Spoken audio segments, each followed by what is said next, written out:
नमस्कार mama's kitchen को आपण मानक अनेक अनेक स्वागत। आज मु आपण मानक पई नहीं आसी गोटे नुआ स्टाइल रे अंडा तरकारी। अंडा को प्रथम मु सिझे देकी रखी देइची। एबे देखंतु पियाज दीटा मीडियम साइज रो गोटे टमाटो को मु काटी की थोई देइची। आलू को मध्य सिझे देइची। आलू को आमे मझुरु दुई फाळ कर दबा। चारि चिड़िया करिकी आमे कोन करिया ना आलू को एमिति काटी की रखी दबा। देखंतु एमिति तापरे आमे अंडा को मझिरु टिके टिके आमे कट कर नबा। चारिपटु आमे टिके टिके कट कर नबा एमिति। आज अंडा तरकारी पई जोटा हमर स्पेशल सेटा होउची हमर बेसन। देखंतु एटी बेसन को मु गोटे चमच गोली की थोई देइची।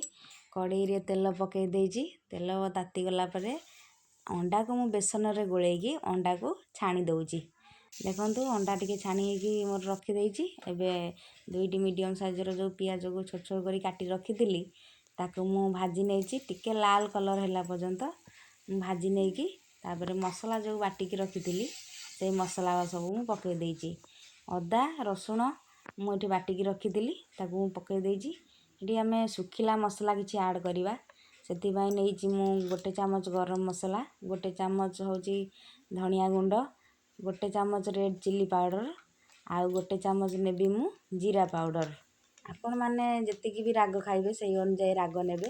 मु एठी राग टोटल बिल्कुल भी पकेइनी केवल कलर हेबा पई मु रेड चिली पाउडर पकेइजी। आपण माने जदि लंका खाउदिए सुखिला लंका किंबा कंचा लंका देई परिबे। आपण माने देखंतु एठी मसला को मु सब पके देकी टिके मिसई देइची।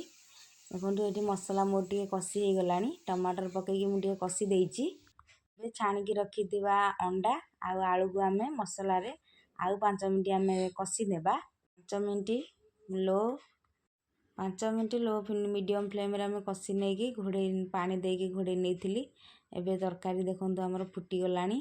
जेहेतु हमर आलू सिझा अंडा भी हमर छणा हैची भलो भाबरे तेन करी आमे पानी देकी खाली फुटीवा पई छाडी देइथिले। एबे फुटी गला परे आमे धनिया पत्र काटी नै की पकेई देबा। गरम मसला ता ऊपर टिके पकेई देबा। गरम मसला पकेई देले भलो वासना हमर आसी थाए। एमिति नुआ नुआ वीडियो देखिया पई मामास किचन को आपण माने लाइक शेयर सब्सक्राइब करंतु। लाइक शेयर सब्सक्राइब कले मोर जेतिक नुआ नुआ वीडियो मु करिवि आपण मानक पाखरे पहुंची पारिबो। आपण माने देखि परिबे। आपण माने केउ केउ जगह रु देखुचंती मते कमेंट रे कहंतु। कमेंट कले मु कमेंट पढ़ले बहुत खुशी लागियो मते। आमे एबे चललु टेस्ट करिया लागी। टेस्ट तो बहुत भलो लागुची। रहिली नमस्कार जय जगन्नाथ।